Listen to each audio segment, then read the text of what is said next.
What's going on, guys? My name's Connor, and today I have a special review for you guys on an item from the Louis Vuitton Fragment collaboration. This is going to be the Nano bag and the Monogram Eclipse coated canvas. So I'm going to be unboxing and breaking down some of the details. So if you guys do enjoy this kind of videos, make sure to like, subscribe buttons. It really does help out my channel and get my videos shown to more people. And also, if you guys are looking to buy anything, sell anything, make sure to reach out to me on Instagram at Connor.Langley and we can talk there. But with that said, let's get right into the review.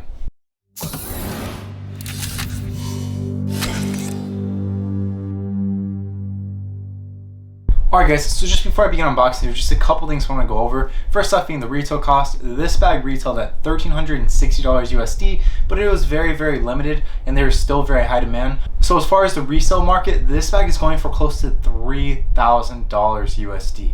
I've seen it sell upwards of $4,000 and the lowest I've really seen it sell was about $2,000. So $3,000 really is that middle mark that you guys are probably going to have to buy at if you guys are looking to buy it second hand. But obviously we have the box right here. I promise you this bag is completely authentic. It's just an interesting box that they use for this collaboration. You guys can see the Louis Vuitton right here. It's brown. It's kind of like, it really is the same material. It's just the color that's different. The font is all the same and everything else. And then we have the dust bag right here, which is a little bit dirty, as you guys can see.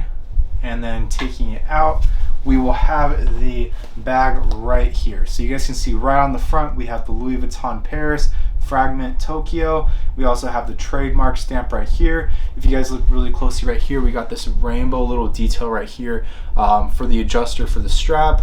And then on the back side, we have the Fragment logo as well as the Louis Vuitton logo. And all around, we have the Monogram Eclipse coated canvas. And then on the inside, we're not gonna have too much space in this bag. It's gonna be pretty tight.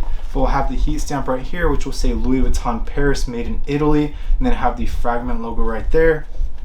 And then if you guys look really closely towards the bottom, unfortunately I will not be able to show you guys this on my camera. One, because I don't want it replicated, and two, because it's extremely hard to show, but we'll have the date code towards the bottom of the left side right here. And if you guys pull this thing down, obviously it'll tighten. If you guys loosen it, then obviously it'll open up. But this bag is not going to be the biggest and it's not going to be the most functional. I had a few people reach out to me when I posted a picture of it on Instagram and they wanted to buy it, but they asked what it was able to hold. And I had to tell them, hey, you're not really going to be fitting a laptop or anything like that in there. It's pretty much good as like a little beach bag. That's kind of what I've used it for, to hold an extra pair of shorts, to hold another shirt, or just small accessories like that, maybe a few water bottles, but do not expect to be carrying a lot with you.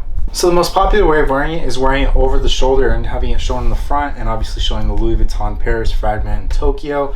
And it really is a good looking bag. It's sort of interesting. It's not the most formal in my opinion. You can't really dress it up. If you're wearing like a polo shirt or some sort of dress shirt at all, then you guys most likely are not going to be wearing this bag. Although some other bags by Louis Vuitton, such as the Avenue Sling bag, may go with that kind of outfit a little bit better. But this really is just a bag that I'll wear in very casual scenarios. Maybe if I'm carrying a watch on the inside because I'm doing a meetup with someone, or like I mentioned mid-video, if I'm going to the beach, as it's the perfect fit for an extra t-shirt or pair of shorts. But how I usually wear it, and I mentioned this in a lot of my videos, is on the back side.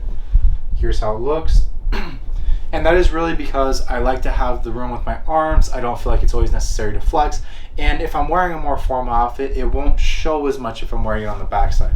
It also just feels lighter. It feels like my back's a little bit stronger and then I'm not having my weight taking me forward as much. But it really is just personal preference. There's no wrong. But let me know what you guys think. Let me know if you guys want to see my channel. And if you guys are at this point of the video, make sure to like, subscribe button, as it really does help out my channel and get my videos shown to more people. And with that said, I will see you guys in the next video.